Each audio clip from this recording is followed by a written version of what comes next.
नमस्कार, आप देख रहे हैं डीडी न्यूज। मैं हूं आंचल गुलाटी गुंबर और आगे बढ़ने से पहले एक नजर सुर्खियों पर।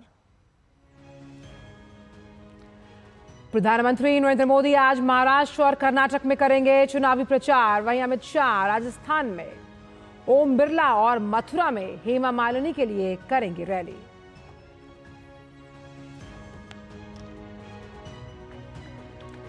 चुनाव से पहले कांग्रेस के एक और झटका। हिमाचल प्रदेश के प्रभारी सचिव और पंजाब के वरिष्ठ नेता तजिंदर बिट्टू ने पार्टी से दिया इस्तीफा।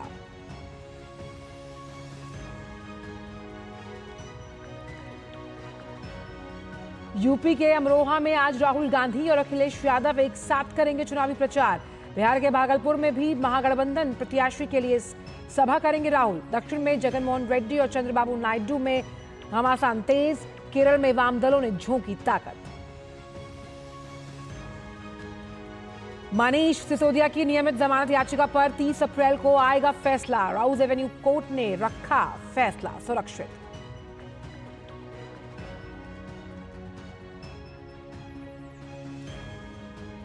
छत्तीसगढ़ ओडिशा सीमा पर महानदी घाट पर नाव पलटने से 8 लोगों की मौत।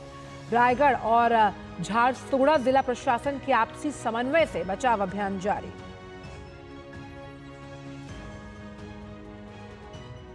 पाकिस्तान के मिसाइल कार्यक्रम को जबरदस्त झटका। बैलिस्टिक मिसाइल को बनाने में सहायता करने वाली विदेशी कंपनियों पर लगाया प्रतिबंध। और आईपीएल में आज दिल्ली कैपिटल्स और सनराइजर्स हैदराबाद होंगे आमने सामने। आज के मैच में दिल्ली की नजर लगातार तीसरी जीत पर होगी।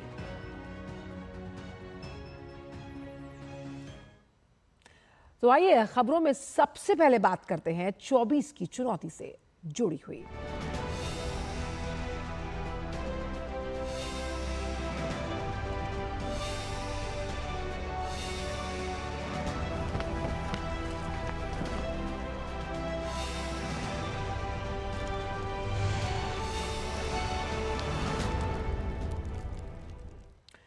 तो लोकसभा चुनाव में पहले चरण का मतदान खत्म होने के बाद अब जहां 26 तारीख को मतदान होना है, वहां सियासी दल जोर शोर से प्रचार में जुटे हुए हैं। इसी क्रम में प्रधानमंत्री आज महाराष्ट्र और कर्नाटक में चुनावी रैली करने वाले हैं। प्रधानमंत्री पहले महाराष्ट्र के नांदेड़ और फिर परभणी संसदीय क्षेत्र में अपनी पार्टी के लिए वोट अपील करेंगे।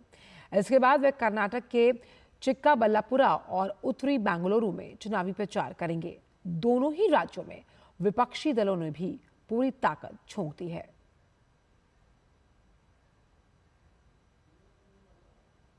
बात अगर महाराष्ट्र की करें तो आज वहां सियासी पारा अपने चरम पर होगा। कहा जा रहा है कि आज से उद्धव ठाकरे भी मुंबई में इस चुनाव में पहली बार प्रचार करने के लिए मैदान में उतरने वाले हैं।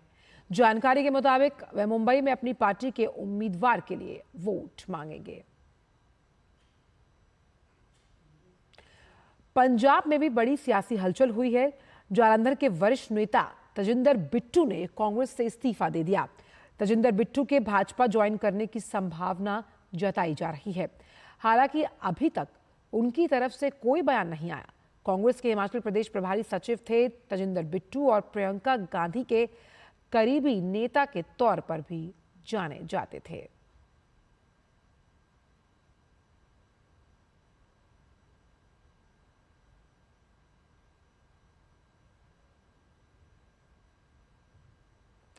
बीजेपी के स्टार प्रचारकों में से एक अमित शाह आज राजस्थान के भीलवाड़ा और कोटा में चुनावी जनसभा करेंगे।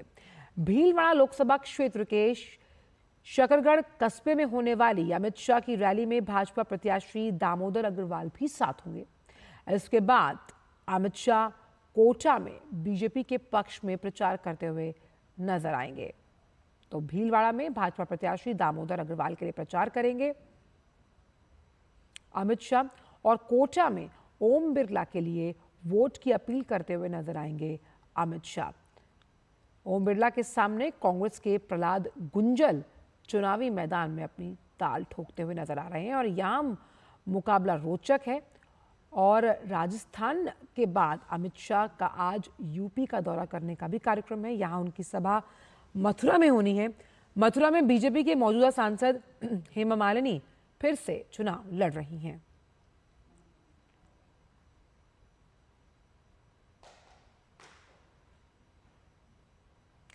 कांग्रेस के वरिष्ठ नेता जयराम रमेश ने आज राजस्थान के जोधपुर में बीजेपी पर सियासी प्रहार किया और कहा कि बीजेपी की जीत से संविधान खतरे में है और उत्तर पूर्वी राज्य के लोगों को यह समझ में आ गया है।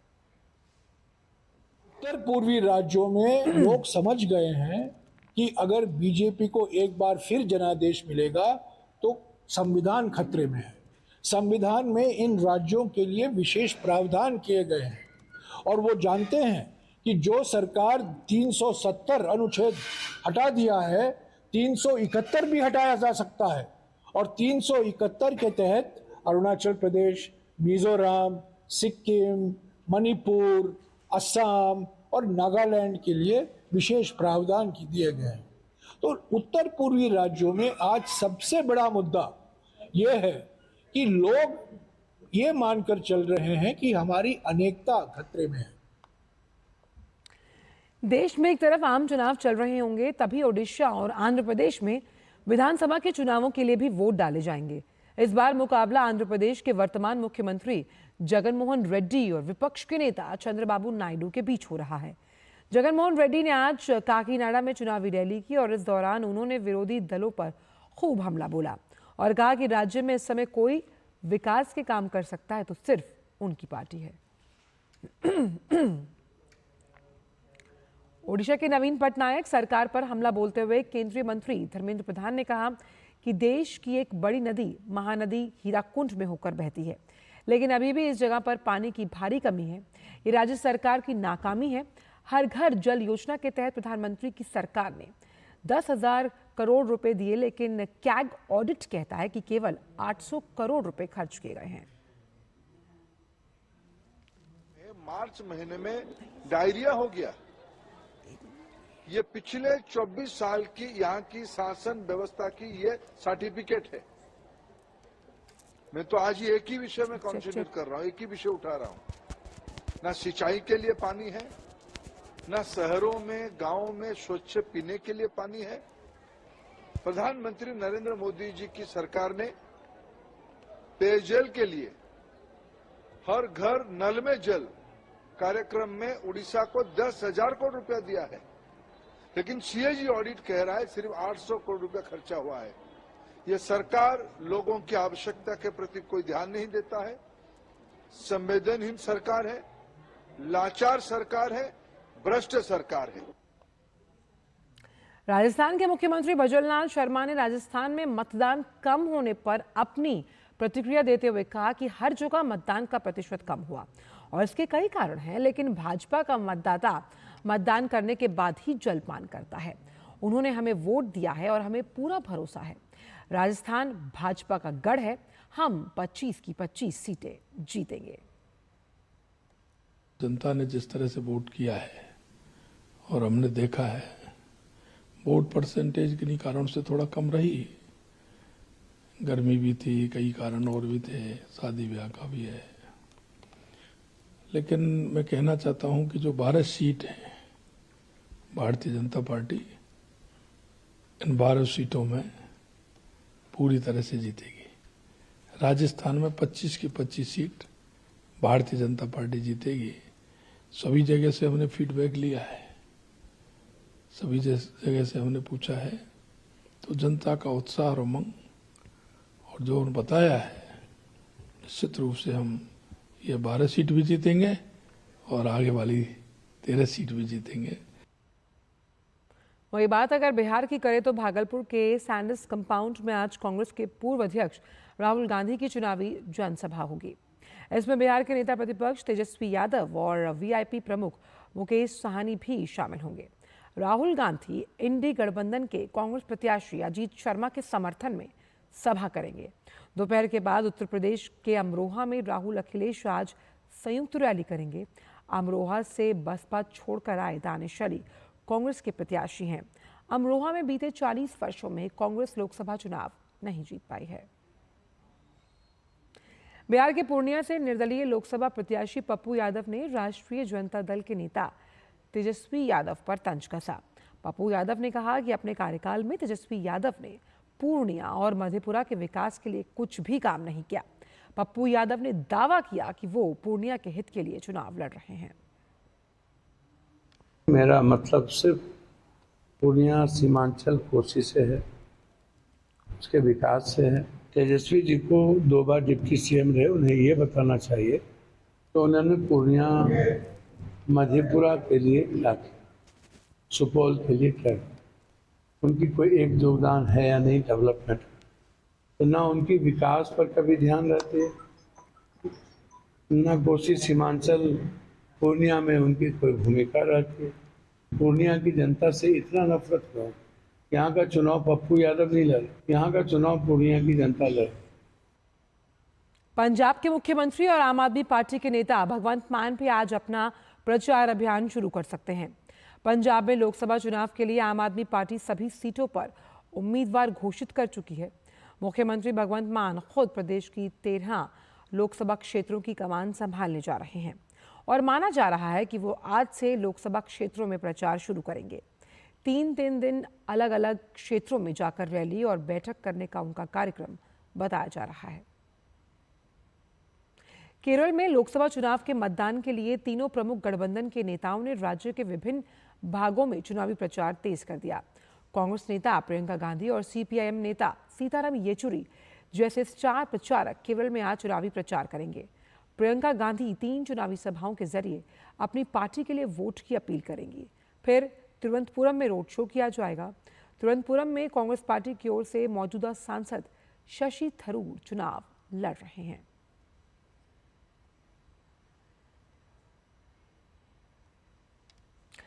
और आइए आपको लिए चलते हैं जहां चीफ जस्टिस ऑफ इंडिया एक सम्मेलन को संबोधित कर रहे हैं। To aim to give victims a sense of agency and control in the criminal process, as well as a sense of justice. The second problem with the juristic foundations of our earlier laws was in regard to the harm and immorality approach, and that was that it advances a perpetrator perspective to crime, which views crime as an individual failing. It does not address systemic causes which push people to commit crimes. For example, a law addressing gender violence will rightly condemn such violence as immoral and punish it. But it does little to change the sexist and patriarchal approach and framework of our society, which induces the commissions of these crimes. Our laws needed to address these concerns and obviate age-old issues like delays in the examination of witnesses, delays in the conclusion of trials, the overcrowding of prisons, and the issue of under-trial prisoners. The 248th report of the Standing Committee of the Rajya Sabha on the Bharatiya Sakshya Samhita of 10th November 2023 noted that the Indian criminal justice system has struggled to keep pace with the profound technological changes, our socio-economic milieu, and that these socio-economic changes have radically reimagined the way in which crimes manifest in society. The growing scope of technology and the new age crime which uses the digital landscape to create networks of collaborative units to commit crimes cannot be pinned to an investigative situs. Today's crime has no investigative situs, no physical situs. This has presented challenges in the investigation of crime, admission of evidence, and prosecution, as well as justice delivery. As a distinguished American jurist, Justice Oliver Wendell Holmes said, "In law in science and science in law, everyone instinctively recognizes that in these days, the justification of a law for us cannot be found in the fact that our fathers always have followed it." आपको ले चलते हैं महाराष्ट्र के नांदेड़, जहां प्रधानमंत्री की चुनावी rally चल रही है। भी हो वो डटा रहता है, क्यों? देश के लिए।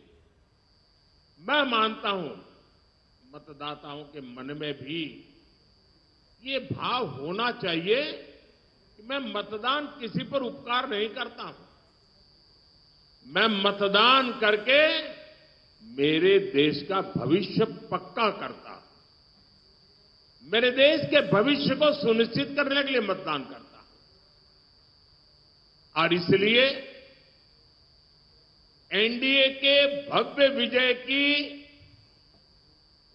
पहले चरण में साफ साफ आपका सहयोग के बावजूद भी लोकतंत्र के लिए मैं फिर आग्रह करूंगा कि भारी मतदान होना चाहिए। और मैं राजनीतिक क्षेत्र के सभी दल के कार्यकर्ताओं को कहूंगा, भले आपको लगता हो आज कि भाई अब चुनाव हारने वाले क्यों मेहनत करें, मैं उनको भी कहता हूं, लोकतंत्र के लिए मेहनत कीजिए। अरे आज नहीं तो कल, कल नहीं तो परसों, परसों नहीं तो नरसों, अरे कभी तो मौका आएगा। ऐसे निराश हो गए क्या बैठ गए हो?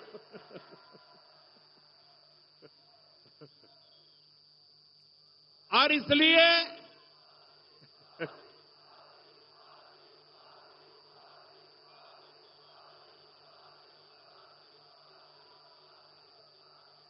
जिनकी हार सुनिश्चित है उनके कार्यकर्ताओं को भी मैं हौसला बुलंद करते हुए कहना चाहता हूं कि आप मतदाताओं को जरूर मतदान करने के लिए प्रेरित कीजिए, क्योंकि दुनिया के लोगों को, दुनिया में वोटिंग परसेंटेज बहुत कम होता है।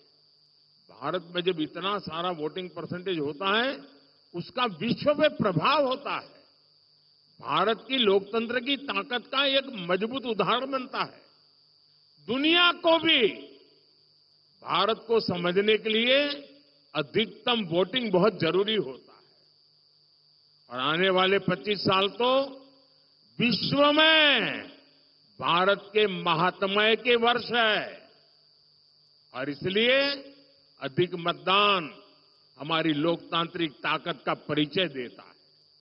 साथियों, वोटर भी देख रहे हैं कि कैसे इंडी अलायंस के लोग अपने स्वार्थ में, अपने भ्रष्टाचार को बचाने के लिए एक साथ आए हैं। और इसलिए खबरें यही है कि पहले चरण में वोटर्स ने इंडी अलायंस को पूरी तरह नकार दिया है,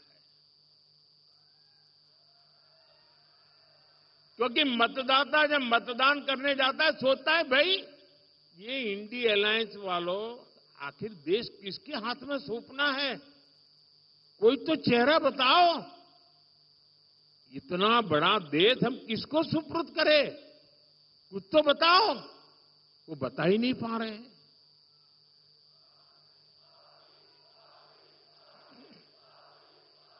ये लोग दावे जो करें, लेकिन सच्चाई यही है कि चुनाव की घोषणा से पहले से ही कांग्रेस के नेता अपनी हार मान चुके हैं।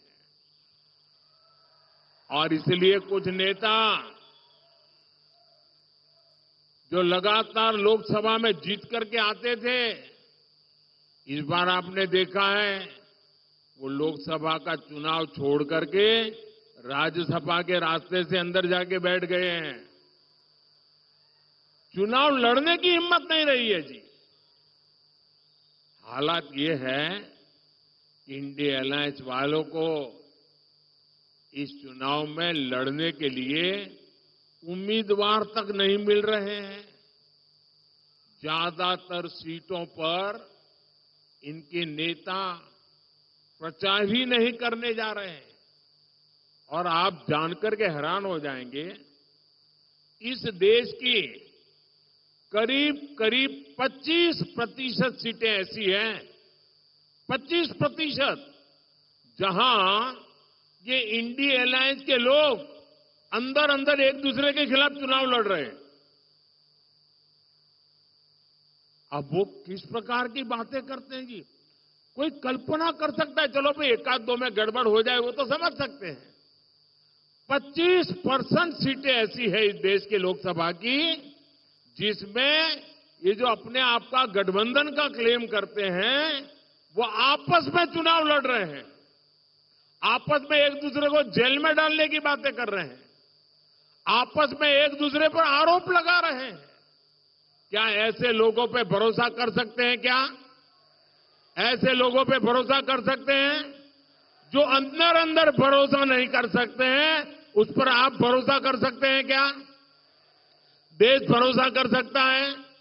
जो आज साथ होने के बाद भी 25% सीटों पर लड़ते हैं, तो अगर उनको थोड़ी सीटें पार्लियामेंट में मिल गई तो अंदर भी वो तूफान करेंगे। और इसलिए इस चुनाव में इनको सबक सिखाना बहुत जरूरी है भाई।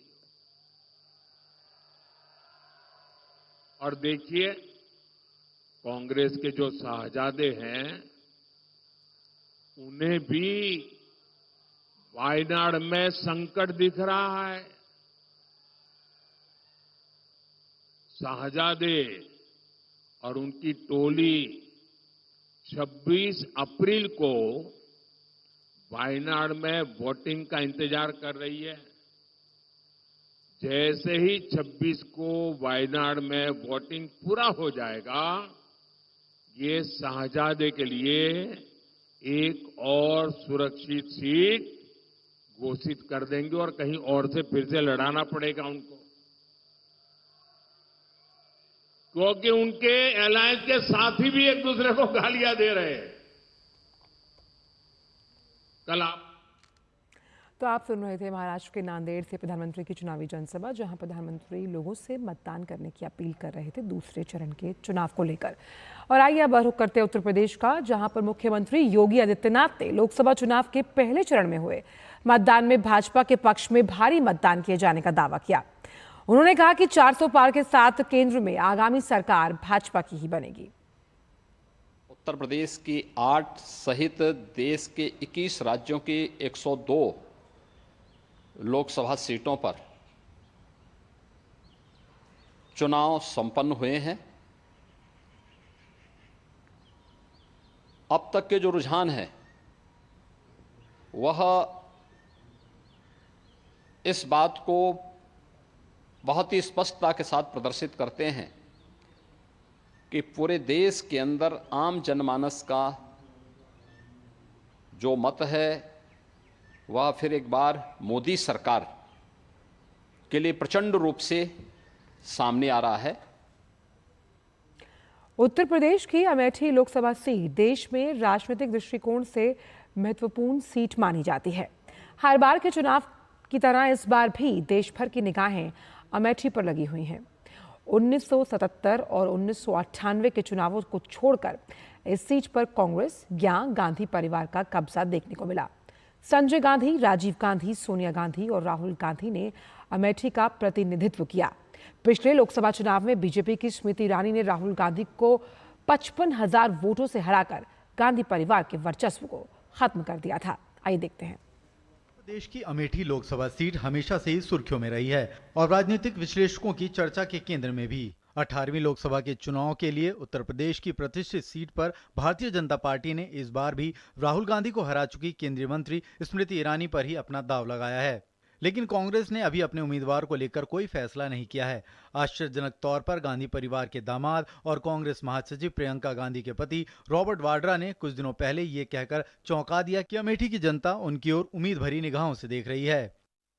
मुझे लग रहा है कि वो चाहते हैं कि गांधी परिवार का कोई भी सदस्य वापस आए, वहाँ वो भारी बहुमत से जिताएंगे।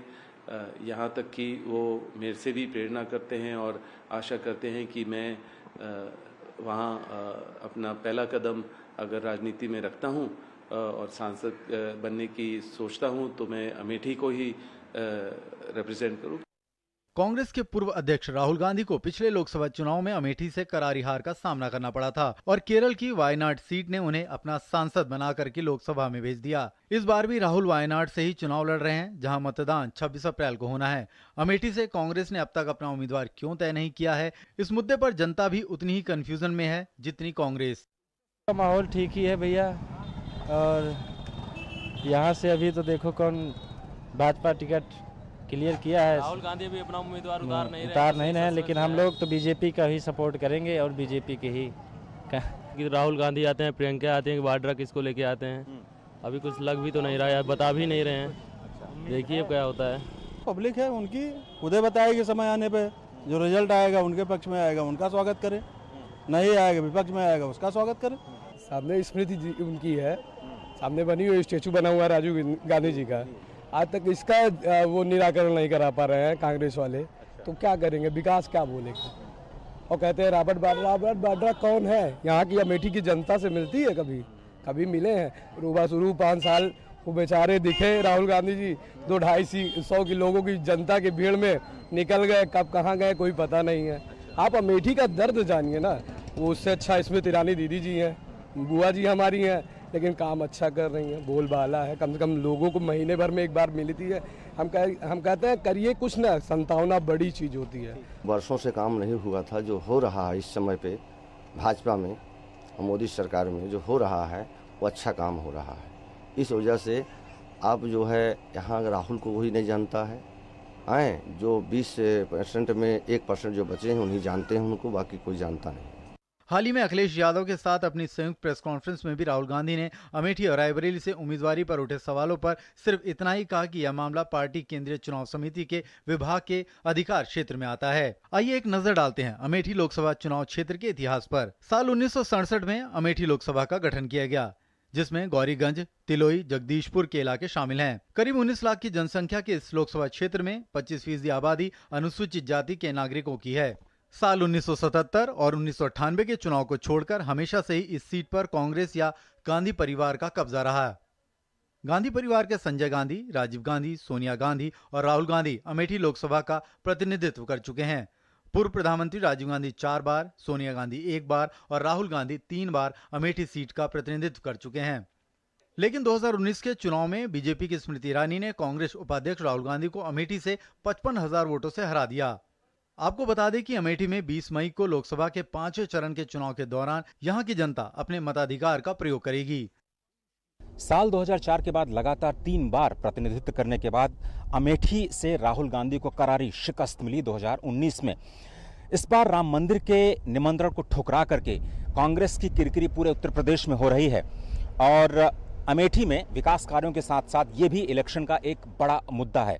अभी तक कांग्रेस इस बात पर फैसला नहीं ले पाई है कि अमेठी से प्रियंका या फिर राहुल गांधी चुनाव लड़ सकते हैं। लेकिन इस बीच रॉबर्ट वाड्रा के बयानों ने अमेठी की फिजा में कुछ नए सवाल जरूर खड़े कर दिए हैं।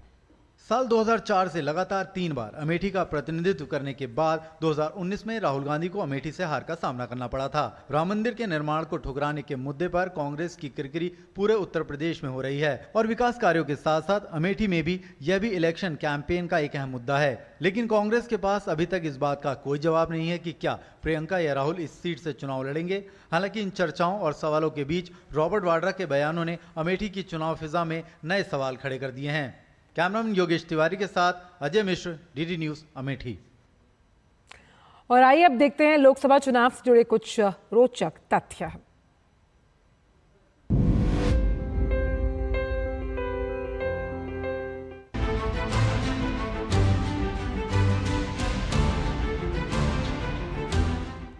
अगर लोकसभा चुनाव से जुड़े कुछ रोचक तथ्यों की बात करें तो भारतीय राजनीति के लिहाज से 1967 का लोकसभा चुनाव काफी अहम था, क्योंकि पहली बार जवाहरलाल नेहरू की अनुपस्थिति में चुनाव हुआ था।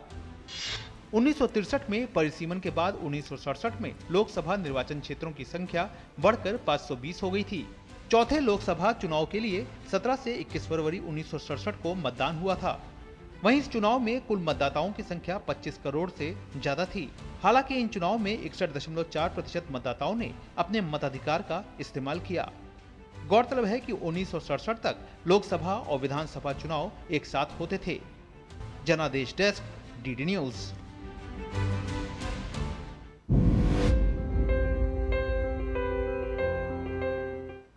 और 24 की चुनौती में फिलहाल इतना ही।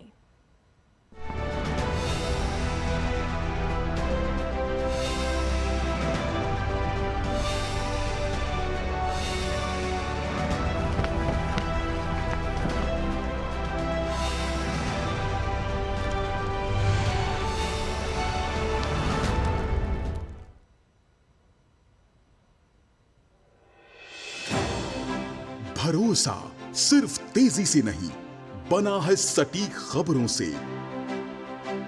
दावे नहीं, दिखाते हैं तथ्य, दिखावा नहीं, चुनते हैं सच। दस्तक सनसनी की नहीं, खबरों की देते हैं हम। यही है रिश्ता आपका हमारा, बना है अटूट भरोसा वर्षों की मेहनत से। डीडी न्यूज, भरोसा सच का। ये भरोसा और हो रहा है गहरा, क्योंकि आपका अपना चैनल अब है नए तेवर और नए कलेवर में।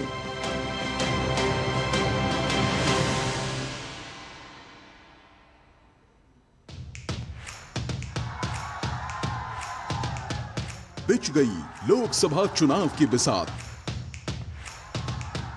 बढ़ गया सियासी घमासान। केंद्र में किसकी बनेगी सरकार? क्या है राजनीतिक दलों के दावे और क्या है उनकी हकीकत? हर राज्य की चुनावी खबर और जनता के मुद्दे, होगा चुनाव से जुड़ी हर खबर का अपडेट। देश की कोने कोने में मौजूद हमारे संवाददाताओं से देखिए जनादेश हर शाम 7 बजे सिर्फ डीडी न्यूज पर।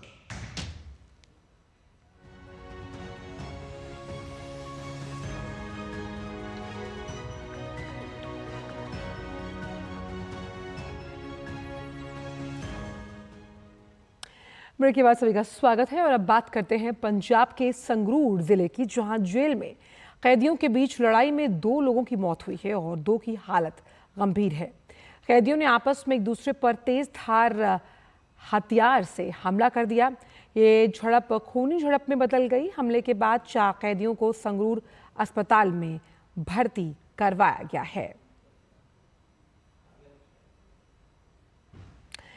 बात ओडिशा के झारसुगुड़ा में महानदी में नाव पलटने से मृतकों की संख्या बढ़कर अब 8 हो गई। आज सुबह 7 बजे लोगों के शव निकाले गए, जबकि कल ही एक महिला की मौत की खबर आई थी।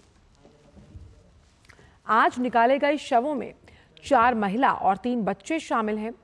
इनके नाम हैं राधिका राठिया, तेरस बाई राठिया, लक्ष्मीन बाई राठिया, घसनीन राठिया, नवीन राठिया, कुणाल और पिंकू।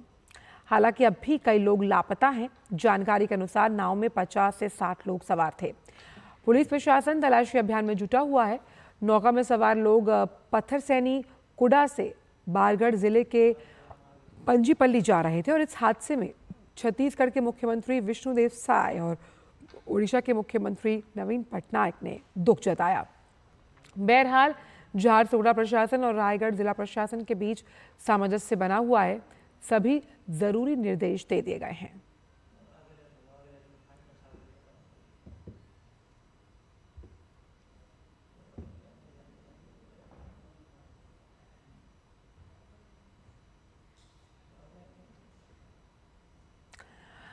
दिल्ली शराब घोटाला मामले में राउज एवेन्यू कोर्ट से आज भी मनीष सिसोदिया को कोई राहत नहीं मिली।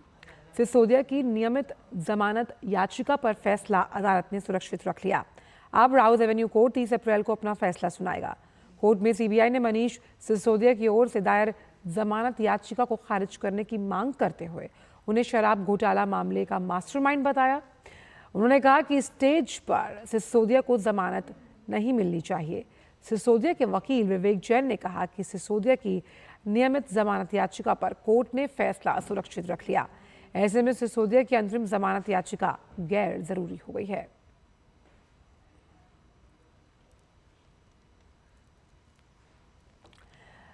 आप विधायक अमानतुल्लाह खान आज राउज एवेन्यू कोर्ट में पेश होंगे। अमानतुल्लाह द्वारा ईडी के समन पर पेश नहीं होने पर ईडी की शिकायत पर कोर्ट ने समन जारी किया। हालांकि सुप्रीम कोर्ट के आदेश के बाद अमानतुल्लाह कल ईडी के सामने पेश हुए। दिल्ली जल बोर्ड से जुड़े मनी लॉन्ड्रिंग के मामले में ईडी द्वारा दाखिल चार्जशीट पर राउज एवेन्यू कोर्ट में आज सुनवाई होगी। कोर्ट ईडी की चार्जशीट पर संज्ञान लेकर सुनवाई कर रहा है। दिल्ली के शराब घोटाला मामले में तिहाड़ जेल में बंद मुख्यमंत्री अरविंद केजरीवाल की इंसुलिन मुहैया कराने की याचिका पर राउज एवेन्यू कोर्ट 22 अप्रैल को फैसला सुनाएगा। अदालत ने इस मामले में फैसले को कल सुरक्षित रख लिया। इस बीच केजरीवाल की डाइट को लेकर तिहाड़ जेल प्रशासन ने कोर्ट में रिपोर्ट जमा करवाई। तिहाड़ जेल की ओर से पेश वकील ने बताया कि अब केजरीवाल जेल आने के समय ये बताया गया कि पहले वो इंसुलिन ले रहे थे, लेकिन अब बंद कर दिया है। उनके शुगर लेवल्स को मेंटेन करने की कोशिश की गई। अभी केजरीवाल को जेल में इंसुलिन की ज़रूरत नहीं है। अगर वो इंसुलिन लेंगे तो शुगर लेवल बहुत बुरी तरह से नीचे आएगा। वकील ने कहा कि अनेक मामलों में एम्स में भी राय ली गई है। डॉक्टरों का कहना है कि उन्हें आम खाने से परहेज करना चाहिए, साथ ही घर से भेजे जा रहे खाने में इसका ध्यान रखा जाना चाहिए। केजरीवाल के वकील ने कहा कि महज 3 बार आम और 1 बार पूरी ली गई, इस वजह से इंसुलिन लेने की मांग को ठुकराया नहीं जा सकता। कोर्ट ने जेल अथॉरिटीज और ईडी से केजरीवाल की याचिका पर जवाब देने के लिए कहा है।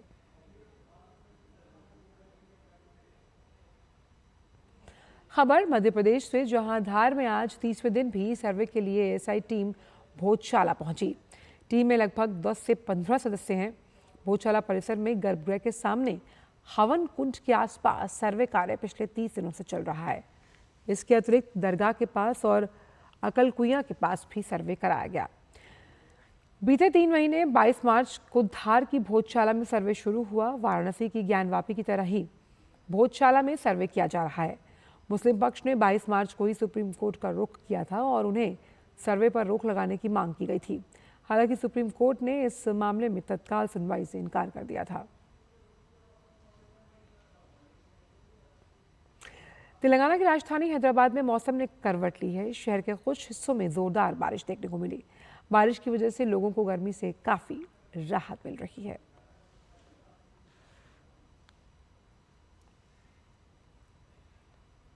बात हिमाचल प्रदेश की, जहां के लाहौल और स्पीति में बर्फबारी देखने को मिली।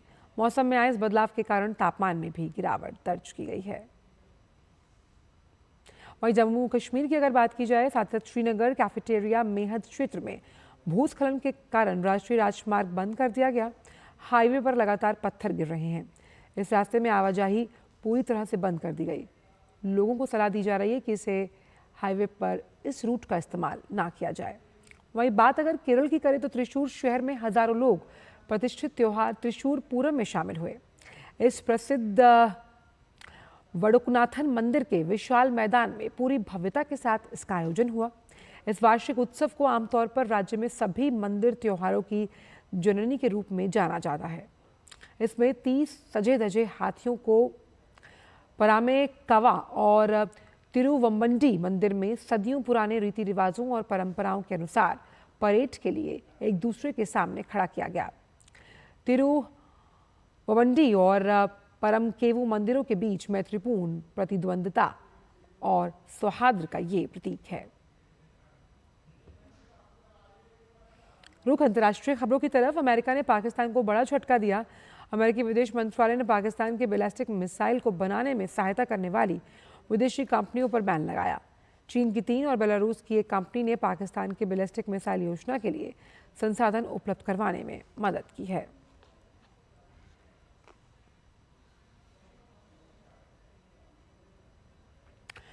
उत्तर कोरिया ने पश्चिमी तटीय क्षेत्र के एक super large cruise missile warhead और एक नए विमान भेदी मिसाइल का परीक्षण किया। उत्तर कोरिया ने कहा कि उसने संयुक्त राज्य अमेरिका और दक्षिण कोरिया के साथ बढ़ते तनाव के बीच सैन्य क्षमताओं का विस्तार करते हुए इस मिसाइल का परीक्षण किया है।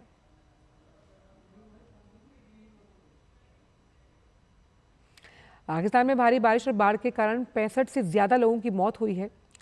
अधिकारियों के हवाले से बताया गया कि मारे गए लोगों के अलावा दर्जनों लोग बिजली गिरने, इमारतों के गिरने, मौसम संबंधी अन्य घटनाओं से घायल हुए।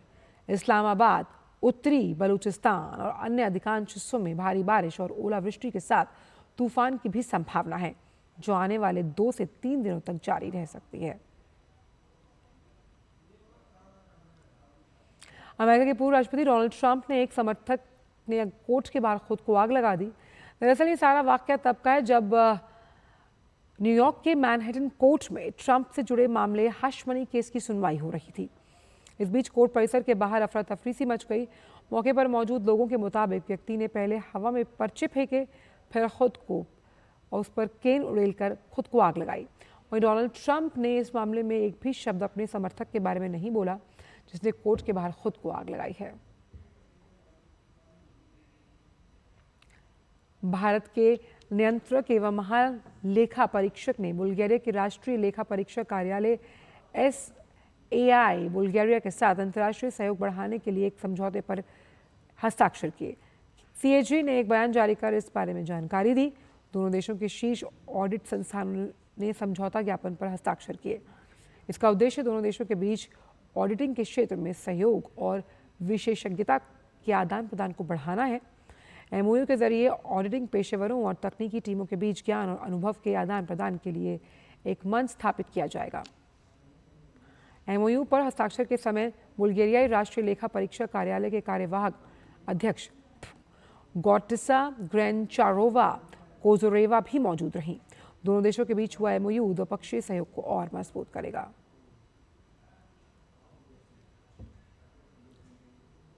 एक प्रमुख ब्रिटिश साइंस जर्नल नेचर में छपे एक लेख में इस बात का जिक्र किया गया कि भारत कैसे साइंस पावर हाउस बन सकता है। लेख में बताया गया कि भारत विज्ञान महाशक्ति बनने की दिशा में अग्रसर है। अमेरिका और चीन के बाद अनुसंधान के क्षेत्र में भारत दुनिया के अग्रणी देशों में शामिल है। पिछले कुछ वर्षों में विज्ञान और अनुसंधान के क्षेत्र में सरकार द्वारा की गई पहलों का उल्लेख किया गया है। लेख में दवा उद्योग और अंतरिक्ष के क्षेत्र में भी भारत की बढ़ती ताकत का जिक्र किया गया। लेख में इस बात का भी जिक्र है कि इस दशक के अंत तक भारत चीन और अमेरिका के बाद तीसरी सबसे बड़ी अर्थव्यवस्था बन सकता है। CSIR राष्ट्रीय भौतिक प्रयोगशाला के पूर्व निदेशक डॉक्टर दिनेश ने कहा कि भारत ने विज्ञान और तकनीकी क्षेत्र में पिछले एक दशक में अभूतपूर्व सफलता हासिल की है। भारत ने विज्ञान और तकनीकी के क्षेत्र में पिछले एक दशक में अभूतपूर्व सफलता हासिल की है, चाहे वो स्पेस रिसर्च हो, न्यूक्लियर रिसर्च हो, एग्रीकल्चर रिसर्च हो, और खासकर बेसिक साइंसेज में पब्लिकेशंस के मामले में भारत बहुत अग्रणी रहा है। और मुझे पूरी उम्मीद है कि मोदी सरकार की तीसरे टर्म में विज्ञान और तकनीकी के क्षेत्र को एक्स्ट्रा फंडिंग मिलेगी, जिसके कारण भारत नंबर 1 पोजीशन जरूर हासिल करेगा। DRDO के पूर्व वैज्ञानिक रवि गुप्ता ने कहा कि पिछले एक दशक में हमारे देश ने विज्ञान और तकनीक के समेत हर क्षेत्र में उल्लेखनीय प्रगति की है। Our country has made phenomenal successes so far as the growth in infrastructure is concerned, so far as the economic strength is concerned. We are going to be very soon a $5 trillion economy, and therefore, our government has last 1 decade has done a lot of work in the direction of promoting science and technologies and innovation. So with the rising economic strength, I am sure in Modi 3 government, more and more funds will be made available to our scientists, and we will very rapidly move towards becoming knowledge power once again. रुक करते हैं खेल जगत की खबरों का। भारत के यूकी भांबरी और उनके फ्रांसीसी जोड़ीदार अल्बानो ओलावेटी ने BMW ओपन के फाइनल में अपनी जगह पक्की कर ली। प्रतियोगिता के सेमीफाइनल में भारतीय फ्रांसीसी जोड़ी ने ऑस्ट्रेलियाई जोड़ी को 6-1, 6-7, 10-7 के अंतर से हराकर फाइनल में प्रवेश किया।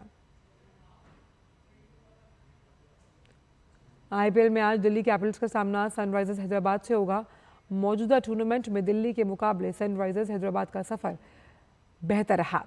SRH ने अब तक खेले गए 6 मैचों में 4 में जीत हासिल की, जबकि दिल्ली ने अब तक 7 मुकाबले किए हैं, जिसमें उसे 4 में हार मिली। हालांकि दिल्ली कैपिटल्स ने पिछले 2 मैचों में जीत हासिल करने के बाद वो लय में नजर आ रही है। आज के मैच में दिल्ली की नज़र लगातार तीसरी जीत पर होगी। वहीं सनराइजर्स हैदराबाद भी अपनी 5वीं जीत हासिल कर तालिका में छलांग लगाना चाहेगी। आईपीएल में ही कल खेले गए मैच में लखनऊ सुपर जॉयंट्स ने चेन्नई सुपर किंग्स को 8 विकेट से हरा दिया। मैच में चेन्नई ने पहले बल्लेबाजी करते हुए रविंद्र जडेजा के नाबाद 57 रन की पारी के दम पर 20 ओवर में 6 विकेट पर 176 रन बनाए। जवाब में राहुल और डीकॉक ने पहले विकेट के लिए 134 रनों की साझेदारी की मदद से लखनऊ ने 1 ओवर शेष रहते हुए 180 रन बनाकर जीत दर्ज की। लखनऊ के लिए केएल राहुल ने 53 गेंदों पर 82 रन की पारी खेली, जबकि डीकॉक ने 43 गेंदों पर 54 रन बनाए।